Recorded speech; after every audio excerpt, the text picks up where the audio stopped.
Blog Talk Radio.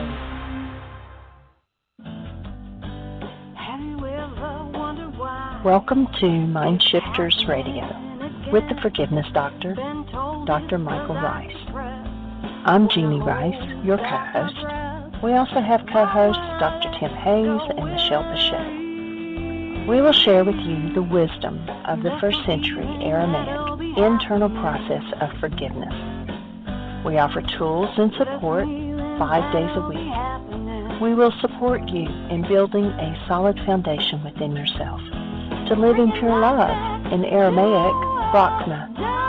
Michael is the author of the book, Why Is This Happening to Me Again? For more information about the forgiveness process, please visit www.whyagain.org. And now, welcome to the show, Mind Shifters Radio.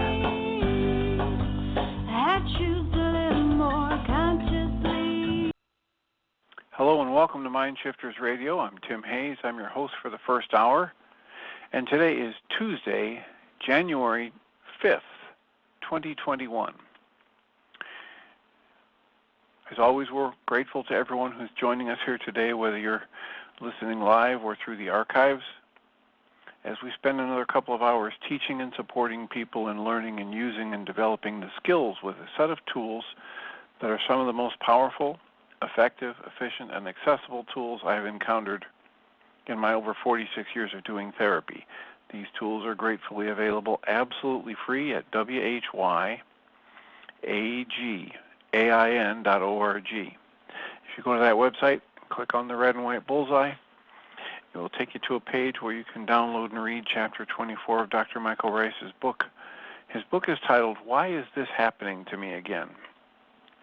And that chapter of that book is a narrative description of the primary tool in this work.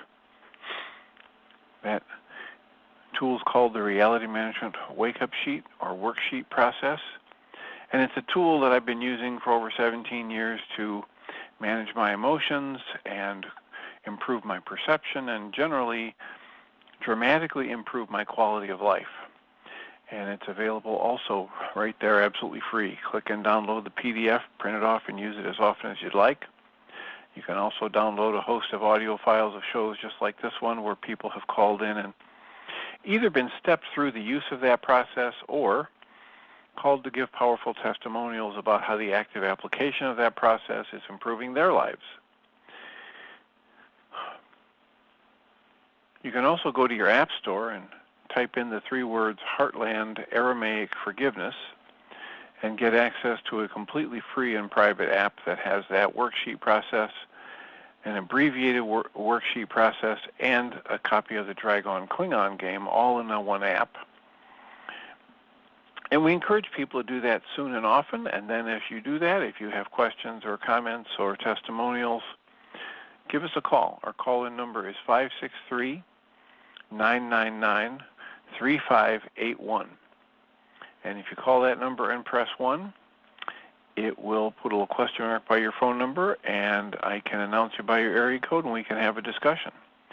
And we appreciate whenever anybody does that because it makes it far easier for us to live into our intention with this work. The intention with this work is for us to be of service. This is why Michael and Jeanie have paid their hard-earned money and rearranged their schedule to be able to be on this internet show. And it is far easier for us to live into that when people call and let us know what would make this show more relevant for you today. So the call-in number is 563-999-3581.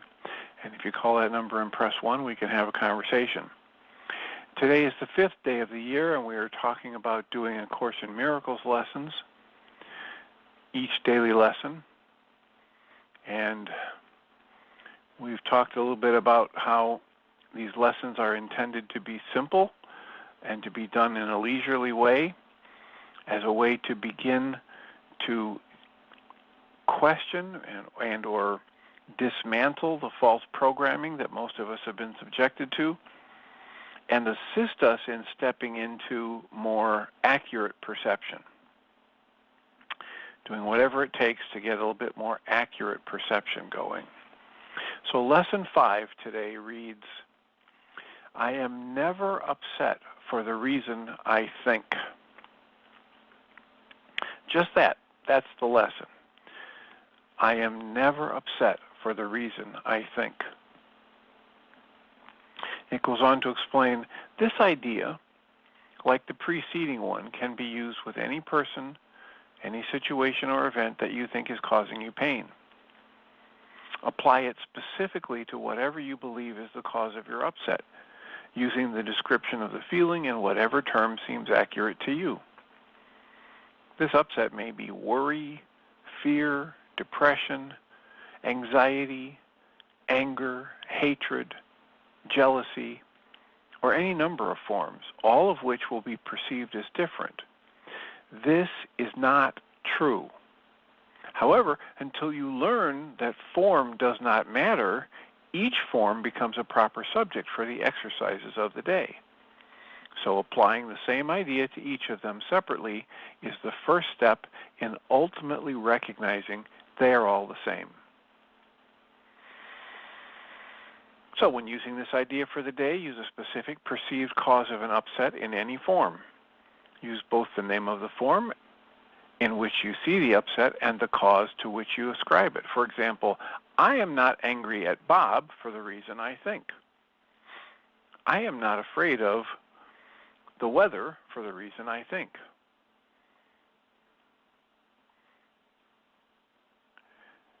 So, I am never upset for the reason I think. In these exercises, more than the preceding ones, you may find it hard to be indiscriminate, to avoid giving greater weight to some subjects than to others. It might help you to precede the exercises with the statement, there are no small upsets. They are all equally disturbing to my peace of mind. And then, for whatever you think is distressing you, regardless of how much or little you think it's doing so, apply this lesson. You might also find yourself less willing to apply today's idea to some perceived sources of upset than to others. If this occurs, think of this. I cannot keep this form of upset and let go of others. For the purposes of these exercises, then, I will regard them all as the same. So, I am not upset at my ex-wife for the reason I think, even though she divorced me and split the family and created a ripple effect that had all kinds of negative consequences. And that is no more significant than I'm not upset for the spilled coffee grounds yesterday morning for the reason I think. So then search your mind for no more than a minute or so and try to identify a number of different forms that upset you or are disturbing you, regardless of the relative importance you may give them, and then apply the idea for today to each of them, using both the name of the source of the upset as you perceive it and the feeling as you experience it. Further examples, I am not worried about my finances for the reason I think. I am not depressed about my divorce for the reason I think. 3 or 4 times a day is enough. Soften and breathe. These are exercises that are, as they said in the introduction and the first couple lessons, the really important lessons will be repeated multiple times through this year. And leisure and softening, being gentle with oneself, is the appropriate way, the most productive way to approach these lessons. So, now we've had 5 days and 5 lessons, and let's just take a quick look at what Pam Grout has to say in her book, A Course in Miracles Experiment. Her 5th lesson talks this way. It's titled, Don't Get Even, Get Odd. And then she quotes Ramtha, who says, in an exuberant state of joy, you are at peace with everything about you. There is no thing unconquerable, no thing unreachable. And she writes, my friend's mother, who is visiting from her homeland of China, cannot speak English. She likes to walk around the neighborhood.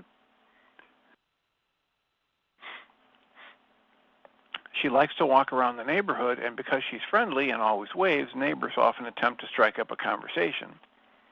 Her mom smiles, and even though she can't understand a word, she says, I love you, goodbye. The dude is like my friend's mother. It seems me as perfect, beautiful, and amazing. Now, in Pam Grout's book, she talks about, rather than using the word God, which is so emotionally loaded for so many people, she uses words like the dude. So the Creator is like my friend's mother. It sees me as perfect, beautiful, and amazing creation, and can't understand the unhinged dialogue that runs like ticker tape through my mind. It just keeps saying, I love you, I love you. Lesson 5 from A Course in Miracles says, I am never upset for the reason I think. It might seem like I'm upset because of something happening out there, politics, my mean stepfather, a snow bomb wreaking havoc with the electric grid, but it's always 100% of the time something that's happening within me. She writes, life itself is never painful. It's simply a mirror of my beliefs. And just like I don't look in the mirror, notice my mascara is smudged, and then try to fix it on the mirror, I can't really fix my problems out there. I fix, in quotes, my problems by recognizing them as a case of mistaken identity and then changing the inner belief, the inner cause. 3 or 4 times today, I'm asked to search my mind for any source of upset, worry, fear, or depression, and to simply acknowledge that no matter its facade, its cause is not what I think. Instead of getting even with a problem that appears to be out there, I get odd by going inside and knowing that despite all appearances, the dude, the creator, the life force, just like my friend's mother, is simply saying, I love you, I love you, I love you. That's chapter 5 from The Course in Miracles Experiment by Pam Grout. And that reminds me of a teaching from Abraham Hicks, who talks about how you can actually see the true source of any negative emotion or any negative state that you have when you look at yourself or someone else or a situation. You can actually see, once you get to a certain point in your personal work, that the pain or discomfort, the anger, the fear, the grief, the sadness, the hurt, whatever the negative emotion is that you experience, is a direct result of you looking at yourself or this outside event or this outside person differently than source energy, than God, than light, than love, than all of creation would accurately look at that person, that situation, or you. The pain I feel is directly proportional to how far away from accurate perception my image is.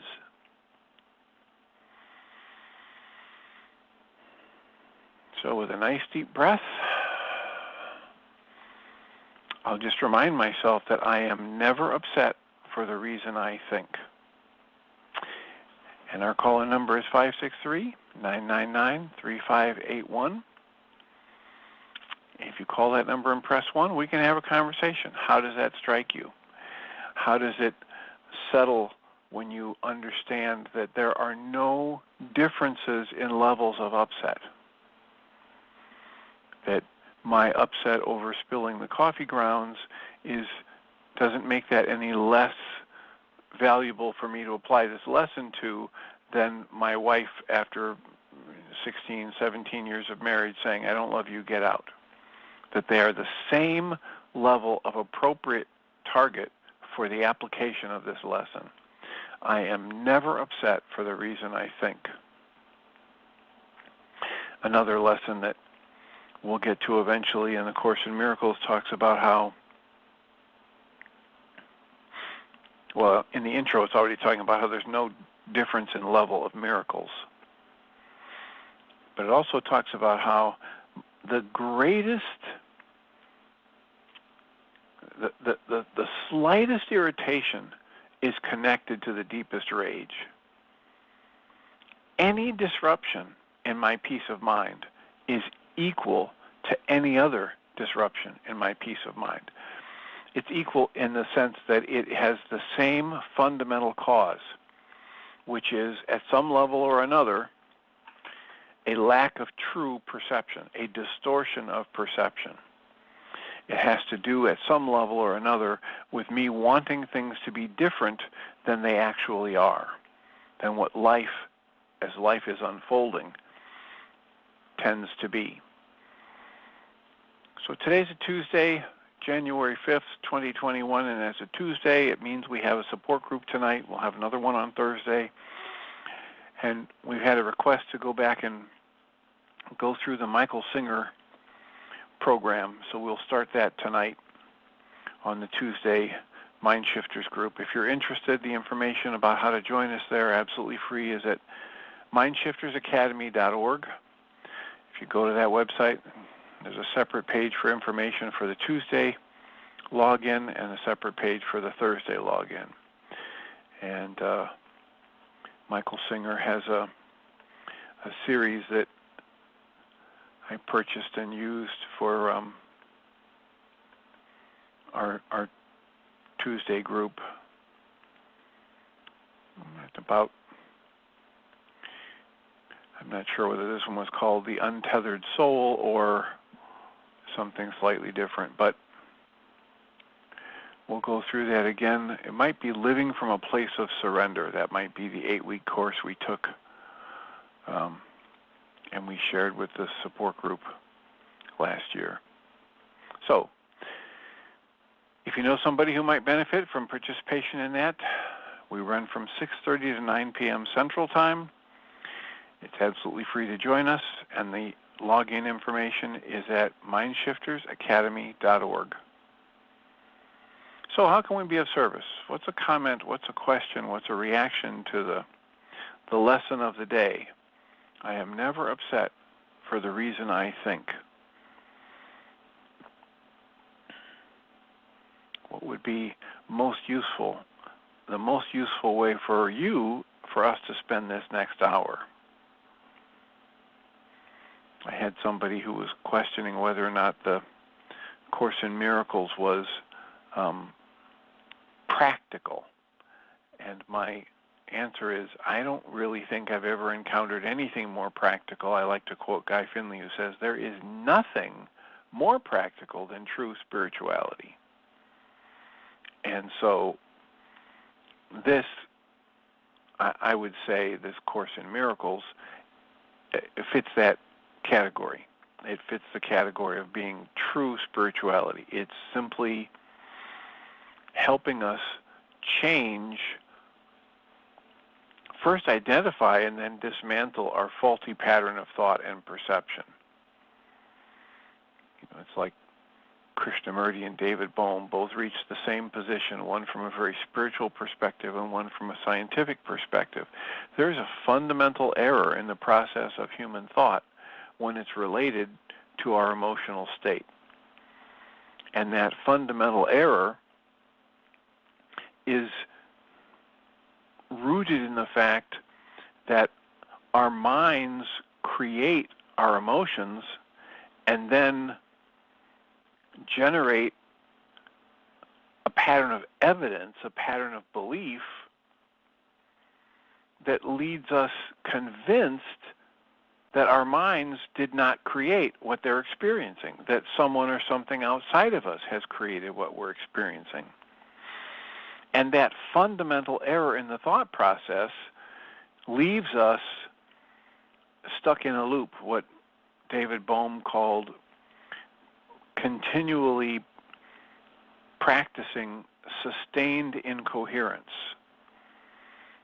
Doing something that doesn't make any sense, producing a result we do not like, and then re-engaging the very process that created the results we don't like, hoping it will lead to something different than what we just created moments before. And round and round and round we go.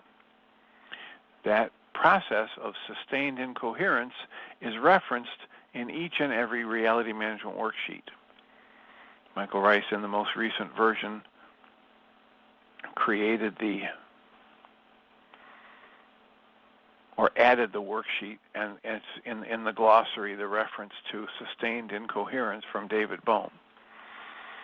And while they're fascinating, they're not very high quality, and to my ear, they're hard to listen to, but there are actually videos of David Bohm interviewing Krishnamurti, because his wife found out by following Krishnamurti's teachings and then living with David Bohm, she heard David Bohm talking about much of the same thing that she was reading and listening to and studying Krishnamurti.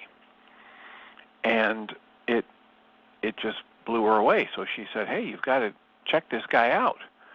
And when he started listening, he was so moved that he decided to engage Krishnamurti in a series of interviews. So the truth is the truth, meaning the capital T truth, the observance of what actually is, doesn't change. We create different ways to think about it. We create different ways to perceive it and talk about it, and yet it's just the flow of life. It's just the way we work as human beings. And when we are in that process of life and we create some upset, and our culture has taught us that it couldn't be us, it must be someone or something outside of us, then we go chasing around for people and things outside of us, trying to figure out who or what we need to have change so we don't have to feel the upset. And that's an endless loop. That is a dog chasing its tail. And that is what most of us as human beings have been trained to do. The mystery of it is how it can be so clearly unproductive, and yet how such clearly intelligent human beings can continue to engage that process, hoping for different results.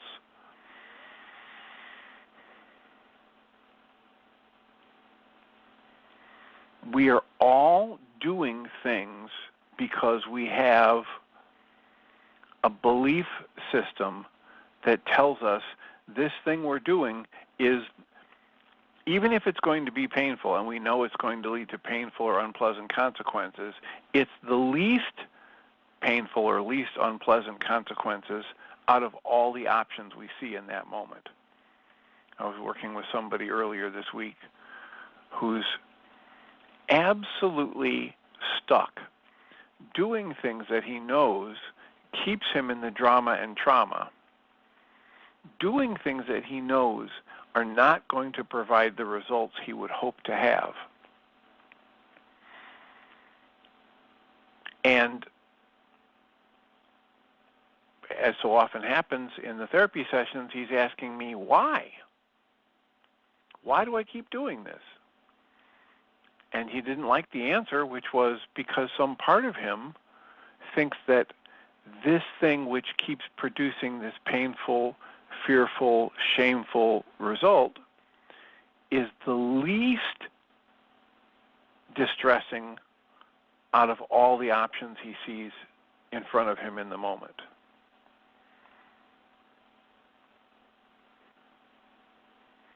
And before we were done talking, he was able to identify the idea that there's something about his current life situation that he's using to generate a feeling that he's trapped. And oddly enough, also right in that same pattern, he realizes that he's living from He's acting in a way that indicates he believes, and he has the thought that as long as he's willing to put up with the consequences, he can do whatever he wants. Now, there is a fundamental existential truth in that. But the hidden truth is he's hoping when he does those things, it's going to lead to better results than the results he's gotten the last 87 times he's done that. Whether it's engaging with a drug of choice or a distracting behavior or an untruthful behavior or whatever. Every one of us is in the same boat. Every one of us, everything we choose to do in any moment is a choice that's done because out of all the options that we perceive at the conscious, subconscious, and unconscious level, whatever behavior we engage in, our mind is telling us this is going to be the least destructive, the least painful of all potential options in that moment. And so the task becomes, for those who want to create more joyfully, more productively, more lovingly, the task becomes to discern what are those hidden beliefs of dangers or of pains or of negative consequences that we can't see at the conscious level, that get activated right before we do something that we later regret doing. It's odd to think, but the fact of the matter is I'm choosing. And this was something that, is a fairly common corrective that we end up engaging in therapy is people say, I can't stop this. I can't stop this. I'm helpless. I'm helpless. And the fact of the matter is the more they say that, the more they program themselves to believe they're helpless, but they were never helpless. They are choosing the behavior that they're doing.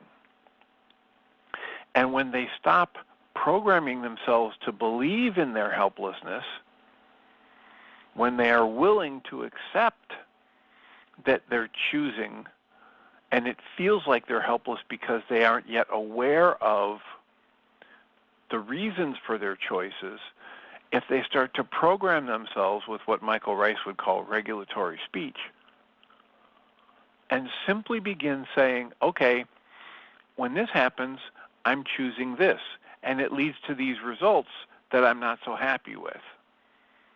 Just that much begins to open up a world of possibilities.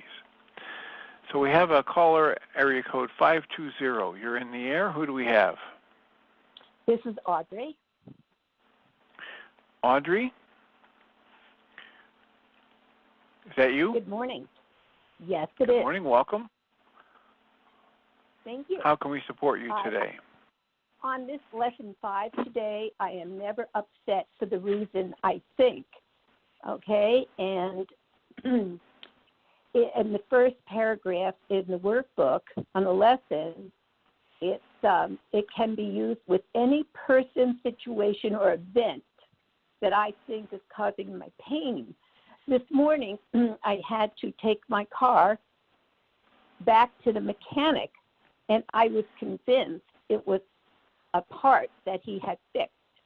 And I started into that negative thought pattern, the egoic, addictive mind programming of the negativity. And I had created my own upsetness because I chose to do it. And I got into this mindset of Chicken Little, the sky's falling, and I'm going to have this done with the car and that, and the mechanic didn't fix it right. Well, I started on this whole negative scenario, and I bought it there, and I was breathing, okay? He looked at the car, and then I focused on my breath, having the exhale longer than the inhale, and he looked at the car, and he said, oh, it is not the oil pan gasket, which I repaired, it is this. And I said, oh, how wonderful. And with the lesson today, on lesson 5, it says there are no small upsets. They are equally disturbing to my peace of mind. Well, I certainly did not have peace of mind. And I surrendered, and I just was breathing. And the mechanic, he and I, we had a wonderful interaction. And I'm so thankful for the lesson and for the experience I had, because I chose to be upset. So it is now an opportunity to learn that I have created my own upsetness. And it makes perfect sense to me. And I'm so thankful for these lessons, because the egoic mind is so addicted to negativity, person, place, and things. And it is just life-changing. And thank you so much for this. Oh, you're entirely welcome and deserving. It reminds me of a story from the Course in Miracles Made Easy book, where Alan Cohen talks about a friend of his in school, and they used to walk to school every day together, and Alan had very fond feelings for this other boy. And one day, he was feeling so fondly about him that as they were walking to school, Alan threw his arm around this guy's shoulder, and the other guy shrugged his shoulder off as though, that was really uncomfortable for him, and Alan felt horrible that he'd crossed a boundary and made his friend feel uncomfortable. And so, they stayed friends and made it through school, and a lot of years later, after college, he's out working at a place, and his secretary called him and said, a guy named Brian said he, knows you and he misses you. So they get together. And in the conversation, Alan tells him, it may seem weird to you, but I frequently think back to that time when we were walking to school, and I, kind of violated your personal space and threw my arm around you. And Brian says, I don't remember that at all. And then Brian says, what I do remember is you always waited for me to walk to school. He said, even in the rain. So here's this guy, Brian, who creates this loving memory. And here's this guy, Alan, from the same interaction, creates this shameful memory. And for years, probably a couple decades, generates that emotion of shame and discomfort out of his mind energy, and understands only after, working with the Course in Miracles quite a bit and having this interaction with Brian, comes to understand that shame and that memory didn't exist anywhere in the universe except in Alan's mind. Yes. And that's what this lesson is about. Right. Absolutely.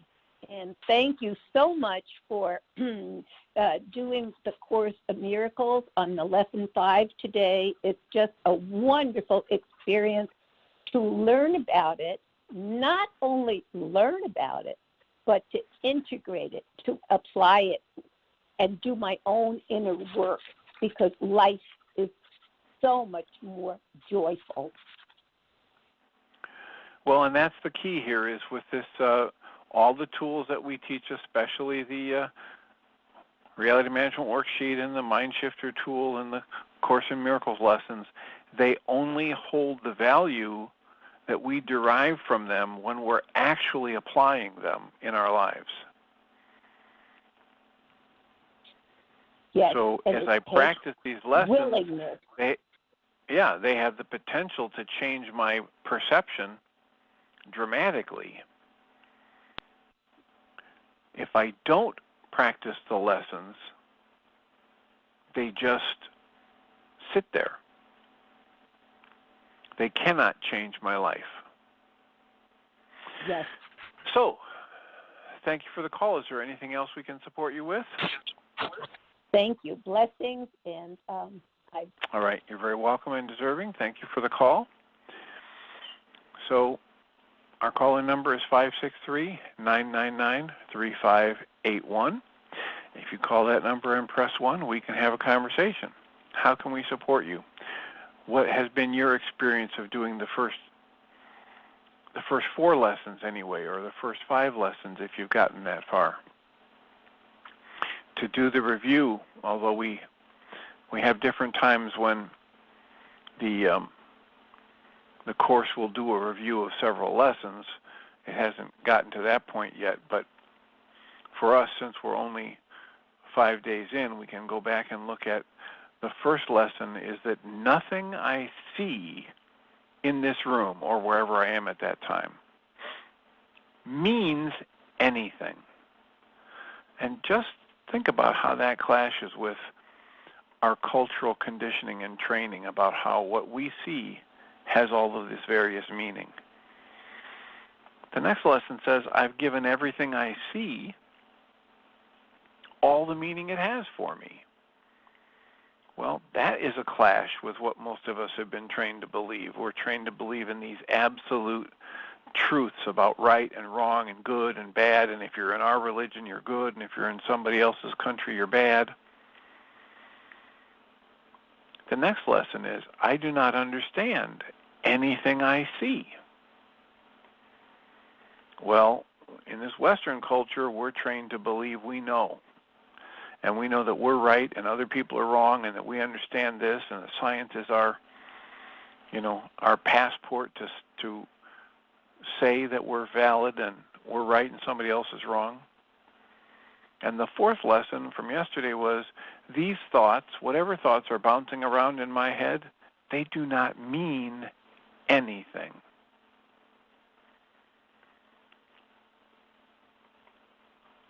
And then today's lesson, I am never upset for the reason I think. And I talk to people about this, and I've included this in my bottom line observations. One of them is that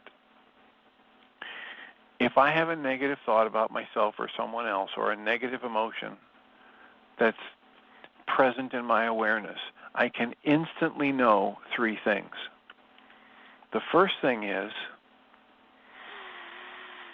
and just take a breath, and if I have any anger, if I have any negative emotion, or a negative thought about myself or somebody else, I can instantly know these 3 things. Number 1, this is a lie. It's based on a falsehood. Whatever picture my mind is showing me is inaccurate. It's a falsehood or based on a lie. Number 2, it's an old tape playing. It's not about what's going on in this moment. And number 3, if I take an action from that negative thought or negative emotion, I'm going to make my current situation worse, not better.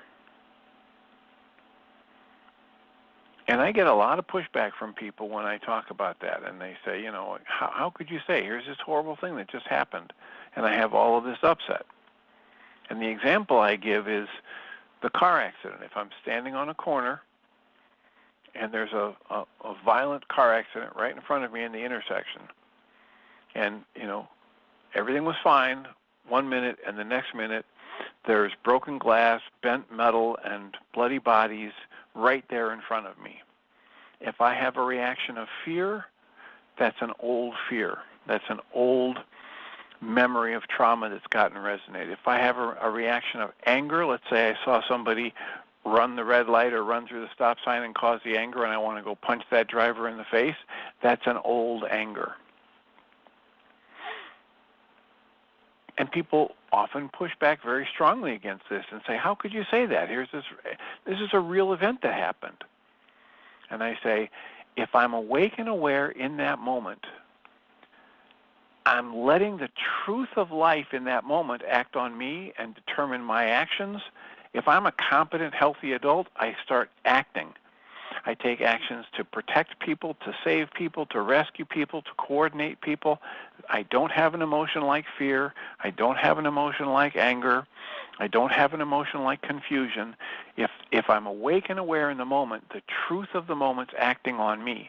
If I have a negative emotion or a negative thought, I can instantly know it's based in a lie, it's based on a falsehood, it's an old tape playing, it's not about what's going on in the moment in front of me, and if I take action based on that negative thought or emotion, I'm going to make my current situation worse, not better. And to my mind, that bottom line observation is directly related to today's lesson 5 from Course in Miracles. I'm never upset for the reason I think. Area code 484. You're in the air. Who do we have? Hi, Dr. Tim. This is Ellen. We spoke yesterday. Well, hello, Ellen. Welcome back. Thank you. The story that you told about Alan Cohen, that brought me realization about myself, because basically what you were saying is that the shame that he felt had nothing to do with his friend's action toward him. The shame that he felt was his own creation and came directly from him. So now what that caused me to realize is that I always felt like my family shamed me for being extremely emotional and expressing of my emotions when I was a child, because I was very full of rage, and I think there was a lot of stuff underneath that. But when I really started expressing it, it was rage, and so I would get punished for that, and I would be told things like, oh, the neighbors can hear you, and to try and I felt like they were trying to shame me for being the way that I was.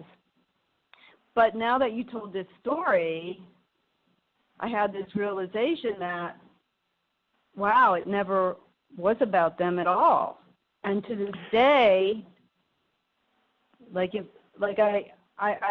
still have been believing that they believe that I was this shameful child, because my mother will say it. She'll tell me how difficult I was, and you can tell that she says it in a way that is, it still almost pains her to think about it. But I'm realizing that none of that is coming from her, has nothing to do with her, that it's coming from me, and it's always been coming from me. And it's... Take a breath. It's a real eye-opener, yes. Because what got me so upset this morning, and this is what we would call one of those little things, which I know it's just as big as the big things. And this has been something that's been, in different ways, it's been happening for years. And it's this spilling of water. Now, this morning it happened to be one of my cats spilling over a water bowl and soaking the carpet, getting it all over the floor. And now I'm having, I have a fan running on the carpet now trying to dry it out. And I realized that, and I have been suspecting this for a while, it has to do with me feeling like I'm so overly emotional, because I always see water as emotion, and that I can't control. I could never control my emotions. As a child, what I felt, I expressed.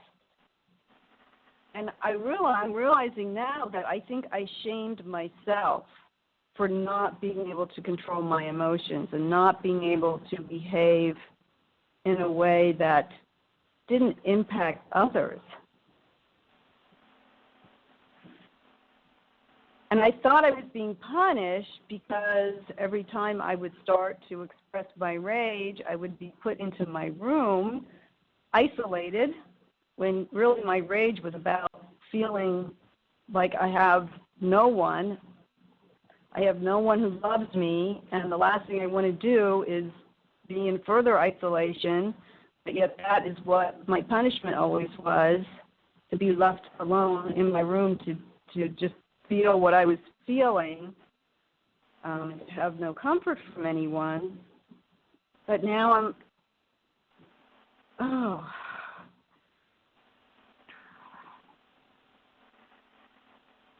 Just breathe into that and notice what you're feeling as you have that realization.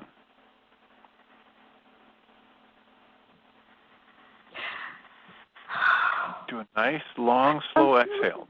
Don't puff out the exhale. Let yourself feel the emotions. Take a comfortably full set of air in your lungs and then slow the exhale down.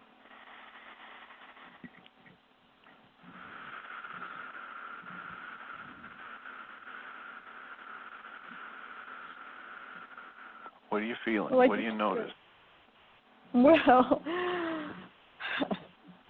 two things kind of were happening. Well, as I was doing that, one of my cats came over and started comforting me, rubbing his head up against my leg. It's like, wow, there's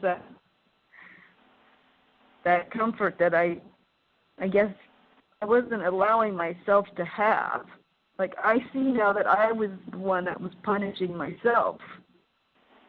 And that makes me very sad. Well, let's just resonate that for a minute, and let's help you choose different words. So instead of that makes me very sad, that stirs up sadness, and there will be thoughts that go along with that negative emotion of sadness, or you don't have to call it a negative emotion. You can say that emotion of sadness. And then you can identify those thoughts. So what thought would you say you're using to generate the emotion of sadness right now? Or what thought would you say goes with the emotion of sadness that's been in you for decades that just got resonated and stirred up?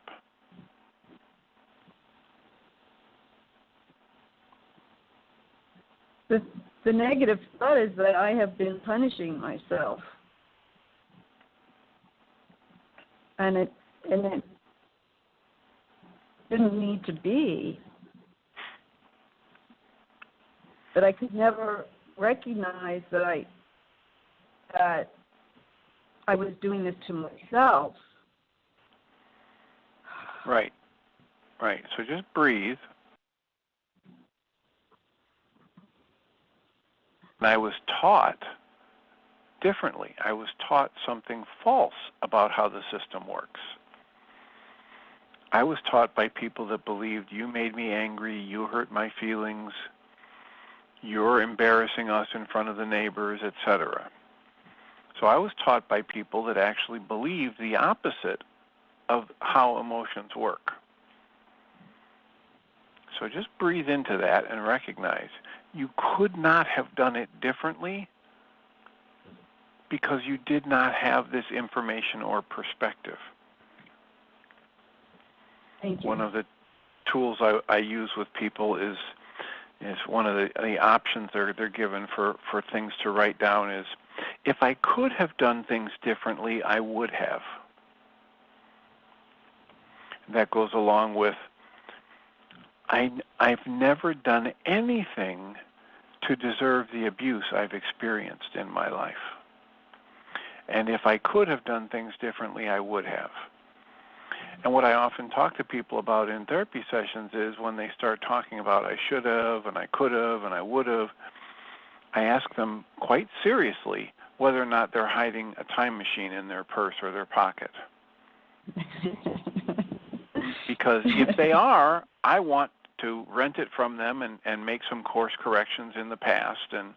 But if they're not, I want to join them in putting aside all of those useless thoughts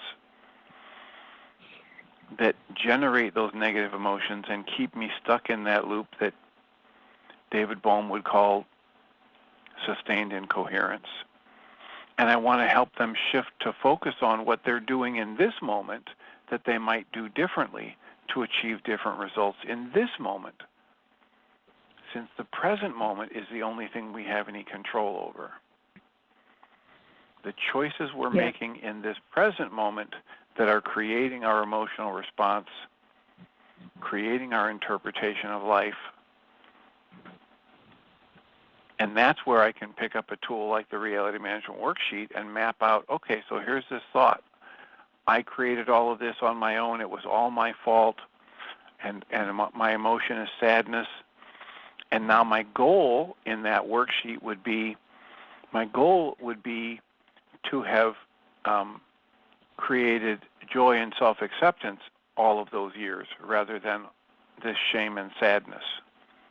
And I put that down. Maybe I get a little bit more specific about the goal, and I go through the worksheet process, which has me breathe and soften and recognize that all of these negative emotions are self-created, and then cancel that goal and ask to be shown the hidden part of my own mind that might actually be creating this sadness.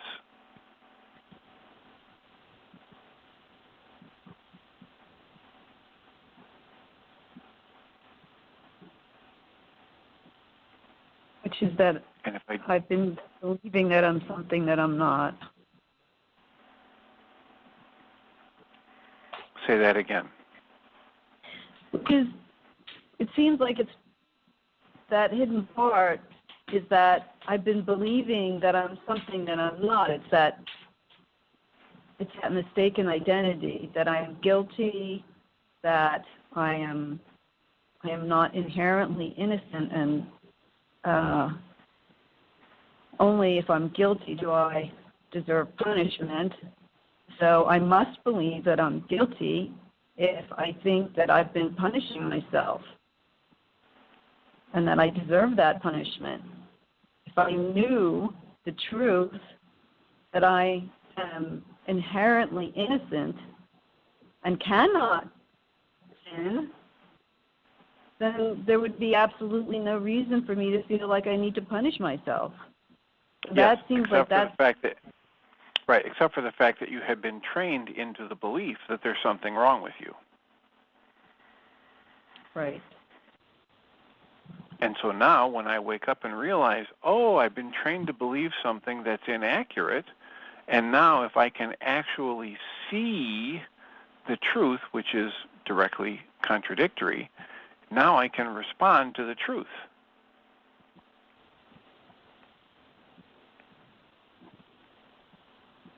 And it's not about going back into the past. It's about going back and looking at what did I make this past interaction mean in my life, and how can I change the meaning? We've had so many people who've done reality management worksheets and called into the show and talked about how when they were younger, their mother, their father, their grandparent, their bullies in their school, whatever, did this or that.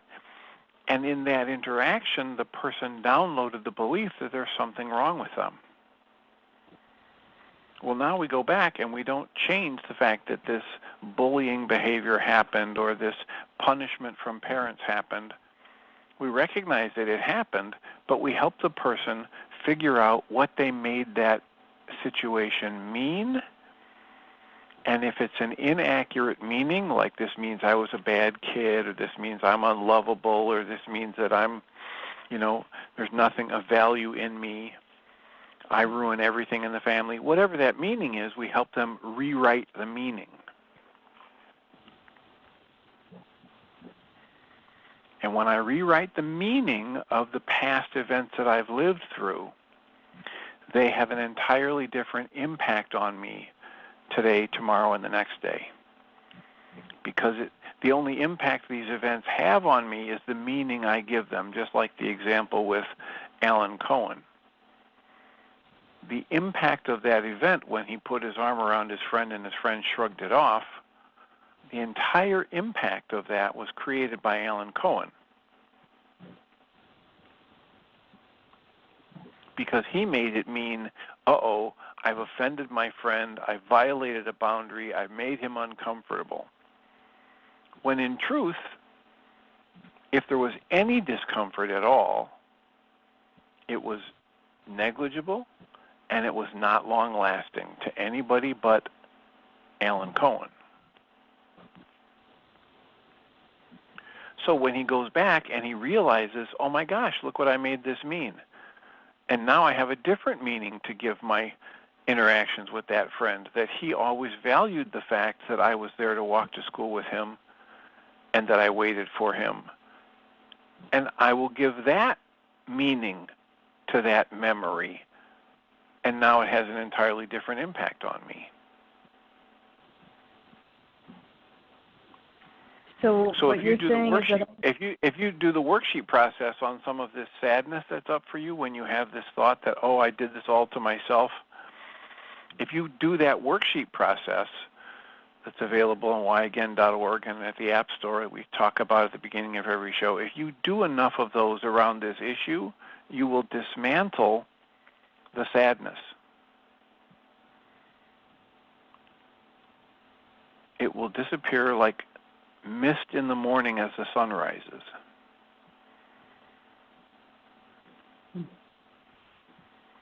No changing of the past is needed, only changing of the meaning I give the past is needed. And we just did the review of these lessons in Course in Miracles, and one of them is, I give everything I see all the meaning it has for me. Right. You remember that lesson? Oh, yeah. Right. One lesson is, I do not understand anything. And the second lesson is, I have given everything I see all the meaning it has for me, including my memories of life events,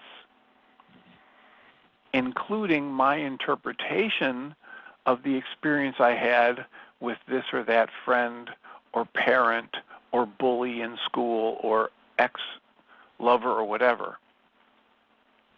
I have given it all the meaning it has for me.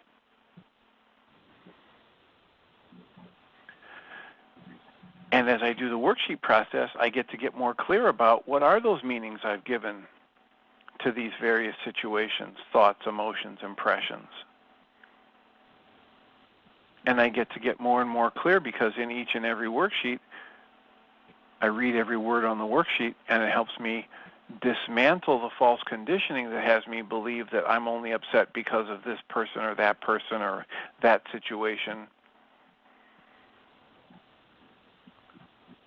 And it brings me more in line with statements in the Course in Miracles lessons like, I'm never upset for the reason I think I am. Right now you think you're sad because you think, oh my gosh, I just realized I'm the one that was creating all of this upset or bad feeling or shame. Guess what? That's not why you're upset.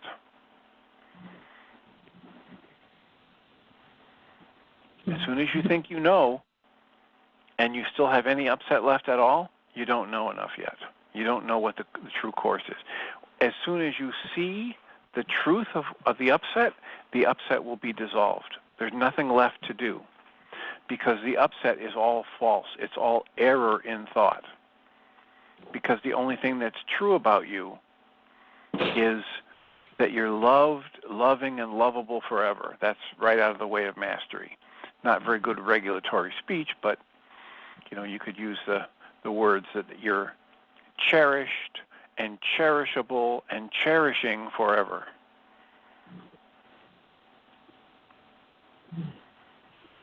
And when you're in touch with that actuality,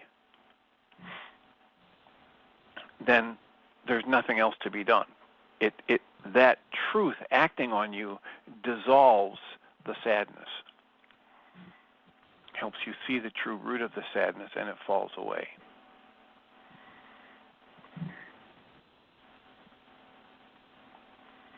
Does that make sense? Yes, and it makes, I think what really helps is to realize, this is all from the past, and the past is over, and none of that even matters in this moment, other than if it's affecting me in this moment. But the event, other than how I'm using it to create an effect in this moment, is a better way to say that. Okay.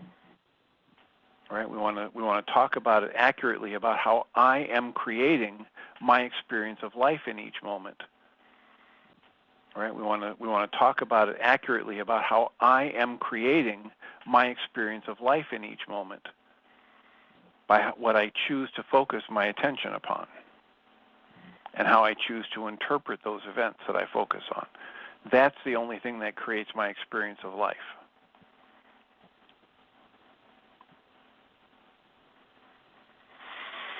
So you've done it. You've helped us go to the end of the hour. I thank you so much for the call. It's wonderful to hear from you, and we're back again the rest of the week. We also have the support group on Tuesday night and Thursday night. If we can be of any assistance, please let us know.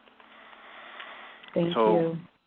You're very welcome. I will mute you so we can do the transition. Thanks, Ellen. And I will welcome Jeanie Ryce.